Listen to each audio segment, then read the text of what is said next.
जय हिंद दोस्तों, आप सभी का स्वागत है IQ टेस्ट एजुकेशन चैनल पर। दोस्तों, आज हम बात करेंगे सुभाष चंद्र बोस जी की। ये राष्ट्रीय आंदोलन से जुड़े हुए प्रमुख नेता हैं और जितनी इनकी प्रशंसा की जाए उतना कम है। इनसे जुड़े हुए जितने भी महत्वपूर्ण प्रश्न बन सकते हैं आपके पेपर में, उन सभी पर डिस्कस किया जाएगा। पूरा बिंदुवार तरीके से डिस्कस करेंगे। और दोस्तों, तो चलिए टाइम को ना गंवाते हुए वीडियो को आगे बढ़ाते हैं। वीडियो को आगे बढ़ाने से पहले एक बात कहेंगे कि दोस्तों, जो भी महत्वपूर्ण क्रांतिकारी हैं राष्ट्रीय आंदोलन से जुड़े हुए, जैसे सुभाष चंद्र बोस, दादा भाई नौरोजी, बाल गंगाधर तिलक, लाला लाजपत राय, आपको सब आपका पूरा कंप्लीट वीडियो मैं आपको दे रहा हूँ, कोई भी नहीं छूटेगा। आपका एक भी क्वेश्चन अगर पेपर में आता है और आप ना कर के आए तो मुझे आप आके बोलिएगा। मैं आपको गारंटी देता हूं कि इसमें से अगर 10 क्वेश्चन आते हैं तो 9 क्वेश्चन इन्हीं वीडियो से मिलेंगे। आपको बस इतना करना है कि प्लेलिस्ट में जाइए और वीडियो को देखिए और उनका नोट्स बनाइए। बिना नोट्स बनाए काम नहीं चलेगा। अगर सिर्फ आप वीडियो देख के निकल जाते हैं तो फिर कोई फायदा नहीं होगा।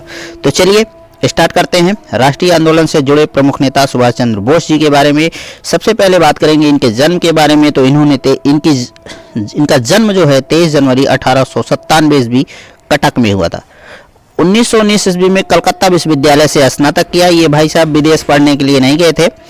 आगे 1920 ईस्वी में आईसीएस की परीक्षा पास की।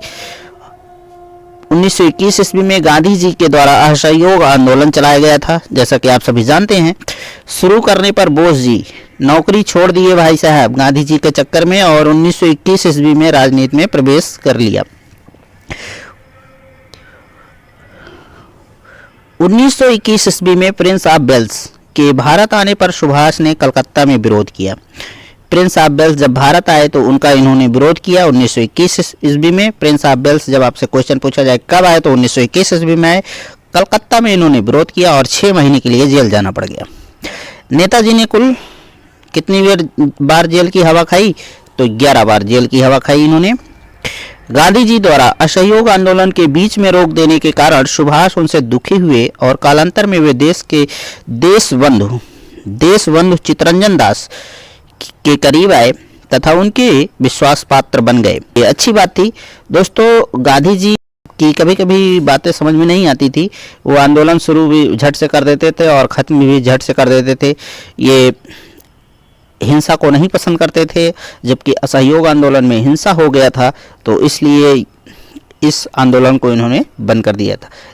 और सुभाष चंद्र जी गरम मिजाज के आदमी थे, गरम खून के आदमी थे, तो उनको ये सब बातें पसंद नहीं आई गांधी जी से कि, और धीरे धीरे इनमें दोनों में मनमुटाव भी हुआ और ये एक दूसरे को पसंद भी नहीं करते थे। आगे 1923 ईस्वी में चित्तरंजन दास को CR दास भी कहते हैं, आप लोग जानते रहिए, कभी कभी शार्ट में दिया जाता है। स्वराज पार्टी दल का गठन किया, जिसका सुभाष चंद्र बोस ने क्या किया, समर्थन किया। और जैसा कि इसमें 3 लोग थे, एक थे चित्तरंजन दास थे, एक लाला लाजपत राय थे और तीसरा मोतीलाल नेहरू थे। ठीक है, आगे चलिए। सुभाष चंद्र बोस ने कांग्रेस के उदारवादी दल की आलोचना की। सभी आलोचना ही करते थे उदारवादी दल का, क्योंकि ये व्यर्थ था, किसी काम का नहीं था, वाकई में किसी काम का नहीं था। ये देश को आज़ाद कराने में इनका बिल्कुल सहयोग नहीं है, मैं तो यही कहूँगा। आप लोगों को क्या लगता है, आप लोग जरूर बताइएगा कमेंट के माध्यम से।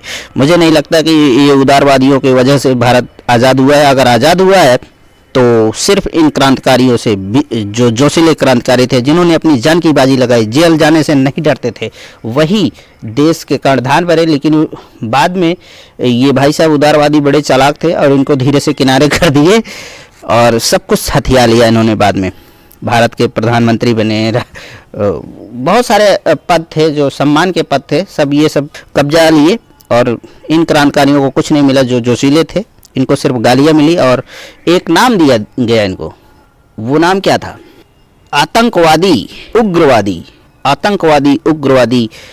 कहा गया। तो ये बहुत इनके साथ अपमान की बात हुई। चलिए आगे देखते हैं। 1928 ईस्वी में प्रस्तुत नेहरू रिपोर्ट कब आई थी, आपसे क्वेश्चन बनेगा। तो ये 1928 ईस्वी में आई थी, जिसका नेताजी ने विरोध किया। ठीक है, और इन्होंने एक अलग पार्टी बनाई फिर क्या इंडिपेंडेंट लीग, ये भी आपके क्वेश्चन में खूब आता है कि इंडिपेंडेंट लीग की स्थापना किसने की थी, तो ये की थी सुभाष चंद्र बोस जी ने।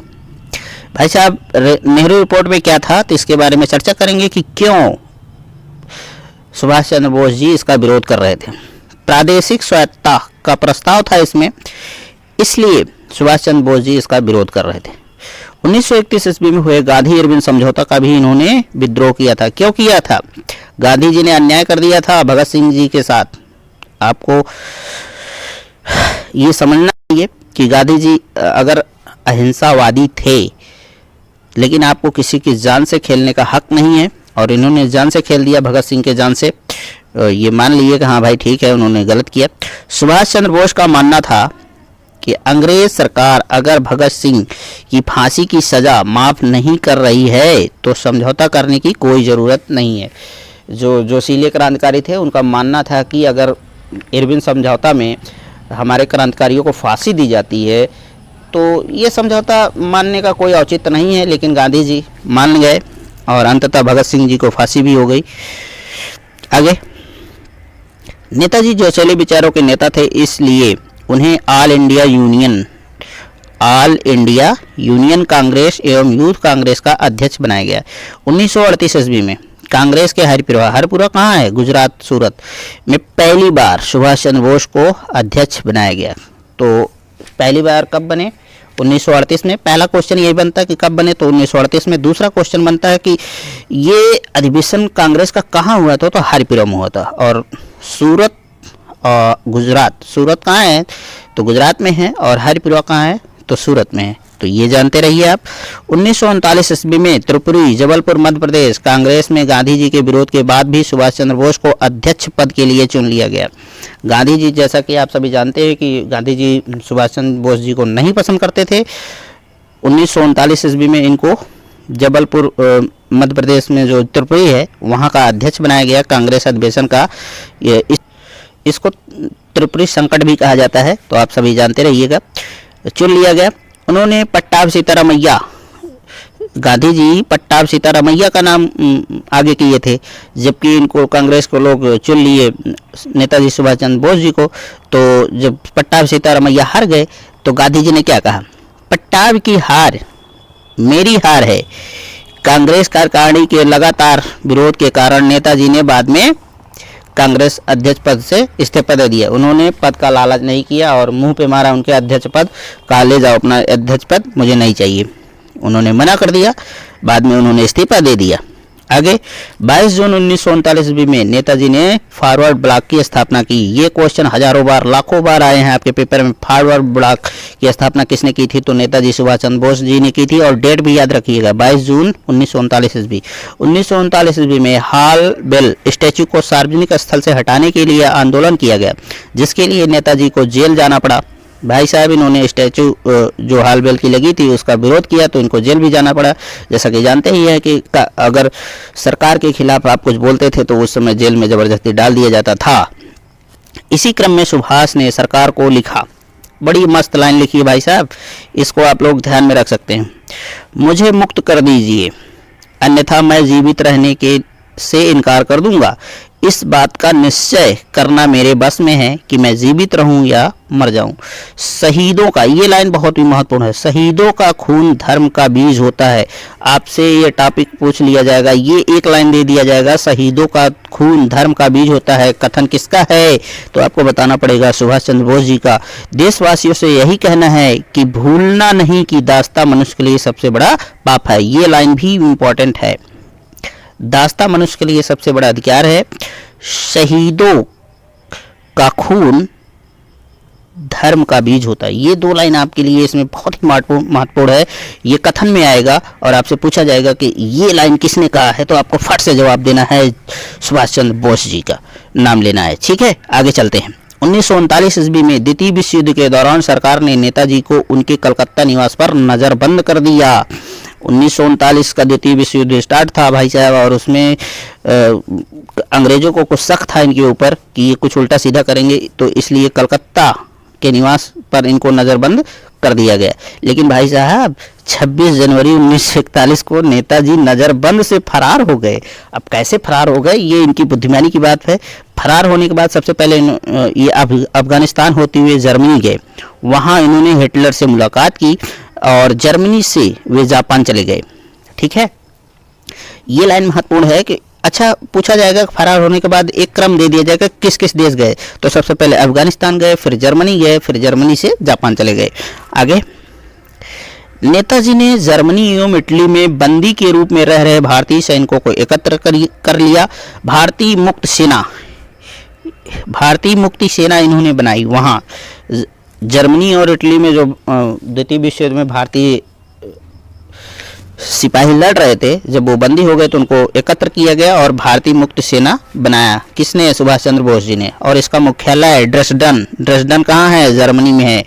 तो ये बनाया। आगे, जापान में रह रहे भारतीय क्रांतिकारी रासबिहारी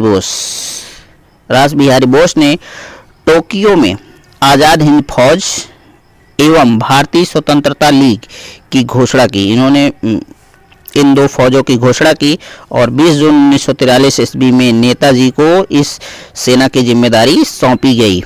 ठीक है, इसी सेना के लिए नेताजी ने अभिवादन के समय जय हिंद का नारा दिया था। भाई साहब, जैसे हम लोग मिलते हैं नमस्कार सत श्री अकाल करते हैं, तो वैसे ही जब इस सेना के सिपाही एक दूसरे से मिलते थे तो वो जय हिंद का अभिवादन करते थे, जय हिंद बोलकर। ठीक है, आगे चलते हैं। 21 अक्टूबर 1943 को सुभाष चंद्र ने सिंगापुर में, ये बात आप ध्यान रखिएगा, सिंगापुर में स्वतंत्र भारत की अस्थायी सरकार का गठन किया। वे स्वयं ही इस सरकार के प्रधानमंत्री बने और मुख्य सेनापति भी बने।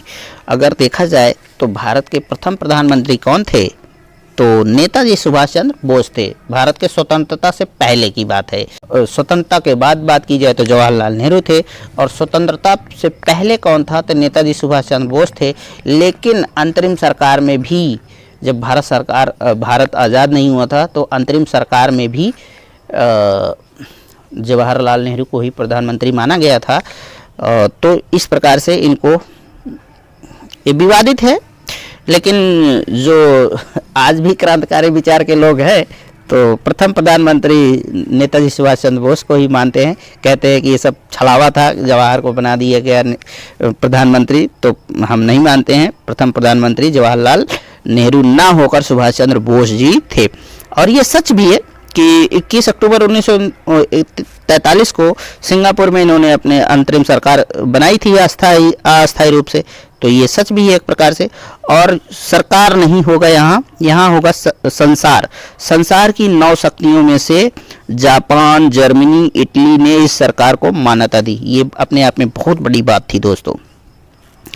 1943 ईस्वी में जापान में नव विजित अंडमान निकोबार द्वीप को इस स्वतंत्र भारत की अस्थायी सरकार को सौंप दिया। जापान ने अंडमान निकोबार को जीता था, तो उसने जो है इस अस्थायी सरकार किसने बनाई थी? तो नेताजी सुभाष चंद्र बोस जी ने बनाई थी। तो उनको ये सौंप दिया, कहा कि भाई ये भारत का हिस्सा है, आप लोग रखिए और धीरे धीरे पूरे भारत को विजिट करिए। लेकिन एक चलिए और कुछ लाइनें इनके देखते हैं। स्वतंत्रता बलिदान चाहती है, ये लाइन कहा था सुभाष चंद्र बोस ने। तुम मुझे खून दो, मैं तुम्हें आज़ादी दूंगा, ये भी लाइन कहा था सुभाष चंद्र बोस ने। दिल्ली चलो का नारा दिया था सुभाष चंद्र बोस ने। ये दो चीज़ें तो बहुत आती हैं, दिल्ली चलो और तुम मुझे खून दो, मैं तुम्हें आज़ादी दूंगा। ये आपके पेपर में लाखों बार आए हैं, आप लोग जानते भी हैं, तो आपके लोगों के जबान पर भी होगा। तो लेकिन मैं आपको बता दे रहा हूँ क्योंकि इनसे जुड़ा हुआ टॉपिक है। तो आगे चलिए। आज़ाद हिंद सेना एवं जापानी सेना ने मिलकर भारत के पूर्वी प्रदेश पर 1944 ईस्वी में आक्रमण कर दिया। भाई साहब, इन्होंने, नेताजी ने एक बाहर देश में जाकर अपनी सेना बनाई और इन अंग्रेज़ों पर आक्रमण कर दिया। ये एक सही तरीका भी था कि हाथ फैलाने से अच्छा था कि लड़के स्वतंत्रता ली जाए, और इनका ये प्रयास बहुत ही सार्थक रहा, सही देखा जाए तो इन्होंने पूर्वी भारत पर आक्रमण किया। उसमें रामू, कोहिमा, पलेल, तिद्दे क्षेत्रों को जीतकर तिरंगा फहरा दिया। किस सरकार ने? सुभाष चंद्र बोस जी की जो अस्थायी सरकार ने उसने अपनी तिरंगा फैला दिया, ठीक है। परंतु अचानक अमेरिका ने जापान के हिरोशिमा एवं नागासाकी नगरों पर परमाणु बम गिरा देने के कारण जापान को द्वितीय विश्व युद्ध में हार का सामना करना पड़ा। और भाई साहब इसमें जो है भारत का भी नुकसान हो गया, सुभाष चंद्र बोस जी का भी नुकसान हो गया। अन्यथा ये जिस स्पीड से भारत को जीतने के तरफ बढ़ रहे थे, ये जीत लेते और शायद इतिहास भी बदल जाता। प्रथम प्रधानमंत्री जवाहरलाल नेहरू ना होकर प्रथम प्रधानमंत्री नेताजी सुभाष चंद्र बोस होते, लेकिन ये नहीं हो सका। और चलिए अब नागासाकी की बात हुई तो थोड़ा सा बात कर लेते हैं। 6 और 9 अगस्त को 1945 ईस्वी में जापानी शहरों हिरोशिमा और नागासाकी ये जापान के शहर थे। और ये डेट आप भी से कभी कभी पूछा जाता है, 6 और 9 अगस्त, क्रमशः 6 और 9 अगस्त 1945 को हिरोशिमा और नागासाकी पर 2 परमाणु बम गिराया गया, जिसमें से करीब 3.5 लाख लोग आम नागरिक मारे गए।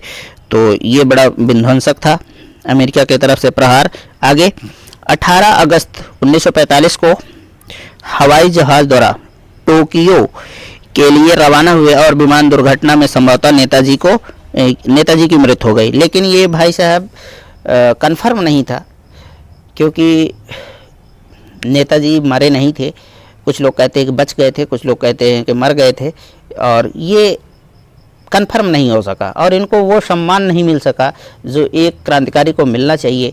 एक क्रांतिकारी के जो शहीद होता है उसको तिरंगे में लपेटने की जो उसकी इच्छा होती है लिपटने की, वो नहीं पूरी हो सकी।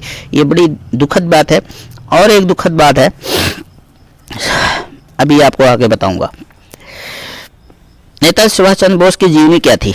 स्प्रिंगिंग टाइगर, इसके लेखक कौन थे? हुग टाई।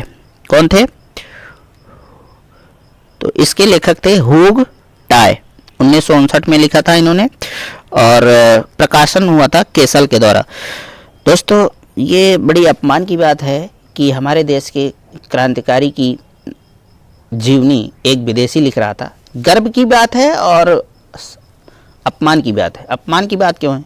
क्योंकि इस देश के लोग इनके बारे में जीवनी नहीं लिखे, और ये जीवनी थी, और ये यूनाइटेड किंगडम के थे। कौन? हुग टाई। तो इन्होंने इनके नाम से लिखा स्प्रिंगिंग टाइगर। तो ये आप याद रख सकते हैं। तो दोस्तों ये था नेताजी सुभाष चंद्र बोस के ऊपर छोटा सा वीडियो। आपको कैसा लगा मुझे ज़रूर बताइएगा। तो दोस्तों वीडियो को शेयर कर दीजिएगा, क्योंकि मेहनत बहुत लगती है और बड़े मेहनत के साथ वीडियो बनाते हैं, बड़े आशा के साथ वीडियो बनाते हैं कि आप लोग देखेंगे, और आप लोग वीडियो नहीं देखते हैं, आगे बढ़ जाते हैं। तो व्यू देखने के बाद बड़ा दुख होता है, लेकिन क्या किया जाए। मैं भी कुछ ठान के चला हूँ कि एक दिन आपका दिल मैं ज़रूर जीत पाऊँगा। तो चलिए ठीक है, आज के लिए बस इतना ही। जय हिंद, वंदे मातरम।